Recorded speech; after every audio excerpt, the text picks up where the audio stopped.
Welcome back to the channel. We are the Movie Marathon Men. I'm Owen Garner. And I'm Luke Carr. And we watch films that make us go, Today we're doing another episode of Saga Wars. We're nearing the end of our Deadpool and Wolverine watch through. Today we're doing Logan.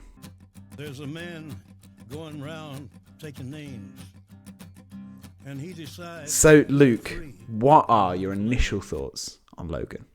This film is really quite good. I have written, lightning doesn't strike twice, but James Mangold does.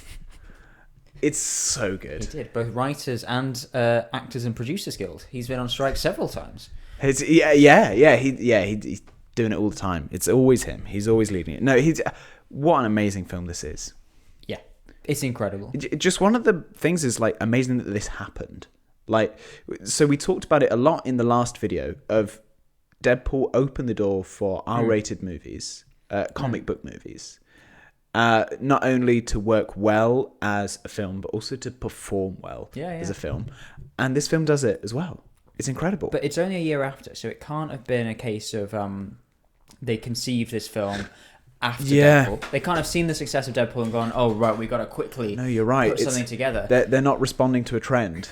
There are a few films that stand separate from the superhero genre. Because it's easy to, if you're watching a lot of superhero films, it's easy to say, like, we love Iron Man 3, for instance. If you were to watch, like, a proper serious film that, like, you loved and it's genuinely incredible and it sits just as its film, then you compare it to Iron Man 3 if you've not watched a Marvel film in a while. Suddenly you go, actually, this is just a bit of a Marvel film. Certain films exceed that, and Logan's one of those where it's just a film by itself. So, Luke, what have you given Logan on story? I've given it a 9. A 9. Not a 10, but a 9. I think it's maybe not this film's fault, but the archetype of grumpy man and small child I've seen a fair few times. I can't say for sure if this film was like, well, certainly wasn't the first to ever do it, but whether it was at the front of this onslaught that I've seen. This is one of the reasons that this is now a trope. Yeah. And that maybe is unfair to this film, but I don't know if this was begrudging father figure. Yeah, I mean, well, if we look at recent examples like The Witcher, The Mandalorian, The Last of Us, Pedro Pascal cannot escape this thing. So yeah, I kind of agree that for me it was a 10 on story. I think it's amazing. I mean, I've said that everything is established so quickly but so elegantly, and every frame is populated with details of story. So with every production element, and I'm going to talk about all of the things that we talk about, but with every production element, they further the story. Every performance element, so character, they further the story.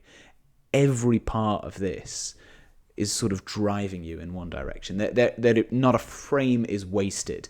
And on story, they convey so much, so elegantly, and so it's what good communication is. It's precise and concise, and that's what this is. It hits its points so well, but it doesn't bludgeon you. It doesn't hit you over the head with it. It still has its subtleties and its nuance, and it just works so perfectly for me. And this is it. It is sad and bleak, but it is not hard to watch. No, in a good way. Like it's not like it's lacking. It's not trying to make you miserable. Yeah. You're just having a perfect view of people who are. Yeah. Because he's right. He's absolutely rock bottom at the beginning of this film. I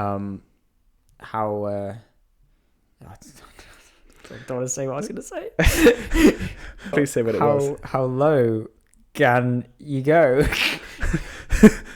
How low? Oh, how low can you go? It was like a half-formulated stuff, and then it was right at the front of my brain, and I had no second plan. Yeah, I mean, Luke, how low can you go? It's a great joke. It's a great joke. Character. So this is it. What have you given this on character? It's a 10. Yeah. The characters are what make this the most. Like, it's called Logan. Yep. you need to have him be so fully realized, and they go in like you almost want to say a brave direction at this point in time, in like where we were with films at that point, to make him so down. So like at that point in his life is an interesting thing to do with a character, because he's always been miserable, he's always been gruff, he's always been whatever, but it makes him so much more captivating to put him where he is. And more so than him is Professor X in this film. By putting him where they put him, it makes everything so like heartbreaking. But as I said before, like you can still watch it. It's not like misery porn. It's not like thriving on you being uncomfortable. Yeah, it's a nice balance of being captivatingly sad. Yeah. So yeah, and the characters are what make that. It's all character driven. The emotion, the theme, and the conflict. Really, like there's action in here, but you're caring about the characters. Yeah, for me, it's also a 10. I mean, we're seeing career best performances from everyone across the board, and it's such a star-studded cast. But like at the time, I don't know as if some of these actors were getting their flowers as much. You know, Stephen Merchant is brought to a whole new audience in this. He's just the guy who writes jokes for Ricky Gervais. His performance in this is incredible. Yeah. Patrick Stewart does the best job that he's ever done as Professor X. And he's been doing an amazing job as Professor X. The same with Hugh Jackman and Logan. So, Luke, what have you given this film on production? Well, it's actually a very similar point to the one I made in The Wolverine, Mm-hmm. Where it's a 9 out of 10. Mm-hmm. And the only reason being there wasn't like a sequence, there wasn't an event that like pushed it higher, like gave it the elevated level above the films. But that being said, everything else fits so perfectly. This is such a world that they've made. Yeah. The action in it is good, and it is like more muted in like a positive way.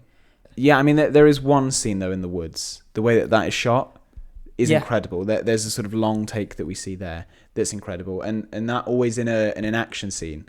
So a lot of the time you see this thing of like, oh, we did a wanna, oh, aren't we great? It's like, yeah, but why? Yeah. You didn't stop to ask if you could do it.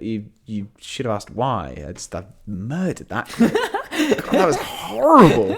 Why? Because should have you asked. You were so busy finding out if you could. You never stopped to ask if you should. No, that's not it either. That's the gist. This is why I'm not writing scripts. This is why delivering them. This is why I was going to say this is why I'm on this side of the camera. I should be on that side. Well, I maybe shouldn't even be on that side of the camera. How well is this framed? Is this but God, I've sort of babbled along. What was my point even? That you like one takes. You don't like one takes. It was sometimes they're done just because they could and just to show off. Whereas a lot of the time when they use it in action, it's to really like place you in that scene and make you feel like you can't escape. There's not something that they're cutting to. There's not, and now we're in a wide, so I feel safe. I'm not right next to it. They do this long shot and you're right there and you're right with them and you feel. And it's also a scene that's driven by the amount of energy that's taken into it. Is a plot point in that. The music is really great. There's this effect and sound design on one particular plot point which is done really, really well, and you suspend your disbelief on what is one of the most unbelievable things. Yeah, and there's a lovely sort of like, or not a lovely actually. There's like a sort of a threat element that kind of runs through this film. Like it's a tension even in normal, fun, happy scenes. Yes. Where only after they're finished can you look back and say, "Oh, that was a pleasant scene." Yeah. You're sort of a bit worried the whole time. Yeah. And I've never felt that in like, say, Origins Wolverine. Or even though Wolverine is as good as we think it is, you're never like worried. No. I mean, even stuff like the diegetic stuff, you know, when the radio's on and when the telly's on and there's a bit with phone footage and stuff. And for me, that's done so well.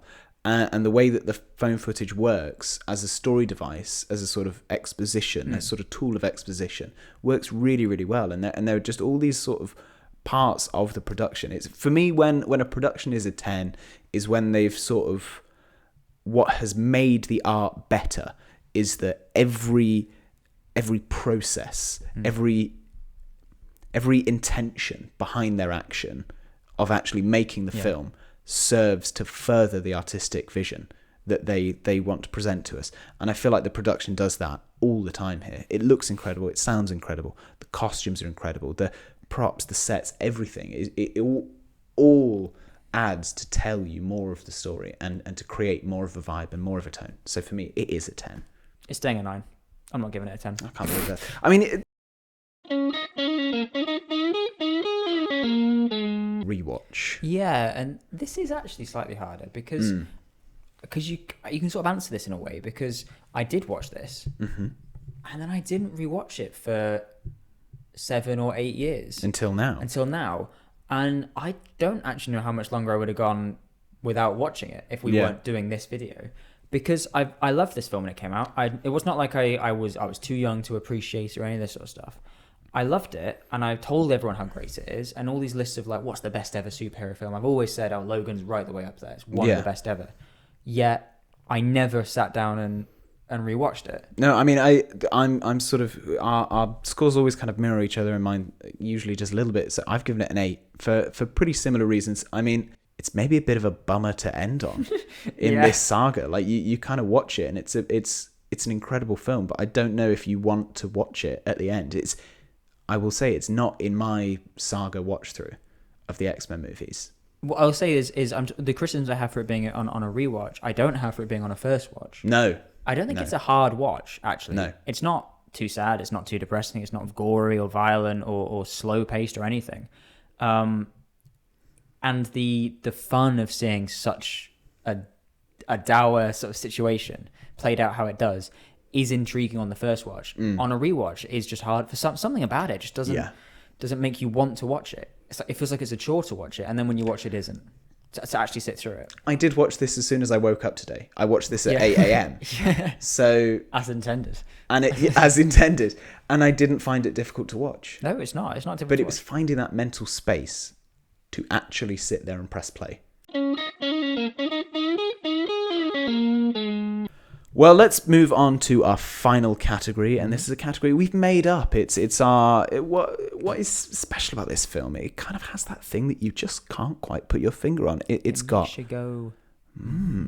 It's the M factor. So, Luke, what have you given this film for M factor? For the same reason I gave Deadpool a 10. Mm-hmm. I'm going to give this a 10. Yeah. This is it's. Is it unique? Maybe not. But it is set apart, and it owns its genre. Like, it owns the decisions it makes. It doesn't like half go into them, but then go, no, but it's a superhero film.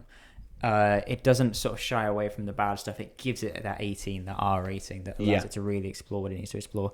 So yeah, it's a 10. I agree. It's a 10. Yeah, you're absolutely right. This is an incredible picture.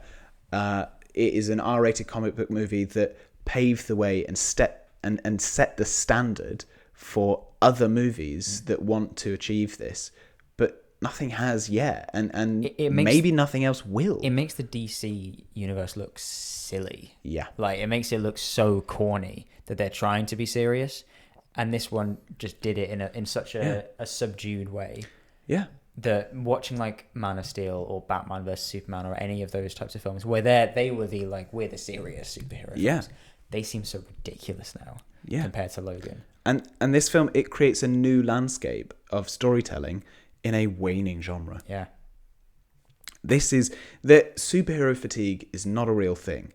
Bad movie fatigue is what is actually happening. Yeah. And it just happens that studios are greenlighting all the superhero movies because they're what's been doing well. Yeah. And it's not, people are bored of superheroes, because superheroes have been with us since, the 40s? You know, like how old is Superman? How old is Batman? How old are these figures? They've been... Marvel Comics is like the longest running story that's ever been told, because it's the longest ever continuous story that's ever been told. And, people... Okay, we're not bored of it because we've been hearing these stories for 60 years. Yeah. What we're bored of is getting bad films that don't deliver on promises made, lazy choices, bad writing, cheap effect. This film is incredible in what it achieved, and the fact that it got made in the way that it was made, and the effect that it's had. Well, you will not be surprised.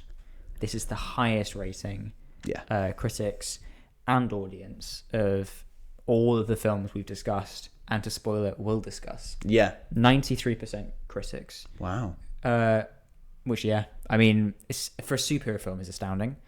I think Black Panther has higher, but that's possibly the only one superhero films. I don't know about The Dark Knight, but either way, it's in a very elite group. 90% audience as well, which makes sense. There's no hate for this film. No. I've not seen it. I've seen, maybe people are not a fan of the gore and the violence. That 10% has probably come from parents who are like, this isn't the X-Men movies. This isn't what they've been. But what happens to a frog when you electrocute it? Same as everything. Did you know, by the way, that line? Yes, was a placeholder. No, but it was just, there was a running. They had all these running jokes throughout where Toad kept on saying, "What happens to a toad if something happens?" Yeah. And then he'd do some stupid joke. Yeah. And then it finishes with Storm. Saying, yeah. What happens to Toad when it's struck by lightning? The same as everything else. And it's like a put down yes. based on the fact that Toad's been saying this the whole way through the film. And then they just cut all those lines. every other bit to just leave in the lamest. It just makes no sense. Yeah. Then. And you're like, what? Box office, 619 million. Fair chunk. Yep. For context, the previous ones were 414 and then 371, the other two Wolverines. So, smash those. At the time, third highest grossing R-rated film. So Deadpool had come out. Yes. Number one. Can't remember what was before both of those, actually. Something.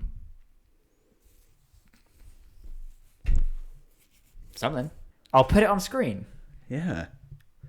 How interesting. Yes, it was that.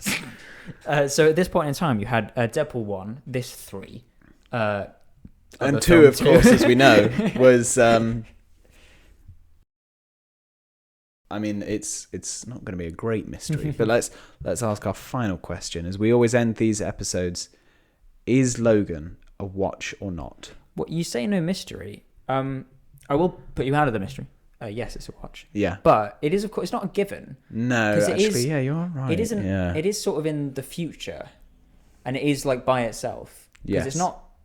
They probably will reference it in Deadpool and Wolverine or whatever, just because they reference whatever they want. But they kind of said that they're going to leave this film alone. Well, like it's not actually, I don't think, going to be that relevant. Yeah. And I don't think you learn too much more about Wolverine in this than you would have learned in the Wolverine. Like it's an evolution of the character. They age everyone up. Yeah. So he's playing an older version of the character, as you said. They said it in the future, but he'll be playing a version where he looks like 10 years younger. Yeah. When we see him this summer. Yeah. Which is going to be interesting. It doesn't really matter if you watch it or not for the story. Yeah. It matters for the fun of watching it. Yes. That's where there's no mystery. Of course it's a watch. Yeah. It's a great film. Yeah, I think this film, it is just, I can recommend this to anyone in good conscience. It's an incredible film. Well, there we have it. That's all we have to say about the absolutely incredible movie, Logan. Well, we'll be back next time with the final episode in this series of our Saga Wars watch through of Deadpool and Wolverine. So next week it will be Deadpool 2. But until then, please remember to like and subscribe. It really helps us here on the channel. Until next time, we've been the Movie Marathon Men. Goodbye. Yeah, look at me, you dumb idiots. Even his hair. And his hair tells a story in this. Because that kind of detail of how his hair is different scene to scene. Oh, his hair is different scene to scene. His hair looks like that. His hair looks like that. Cable's hair. Their hair also tells a story. I've talked myself into a 10 there. Look at me go, you idiots.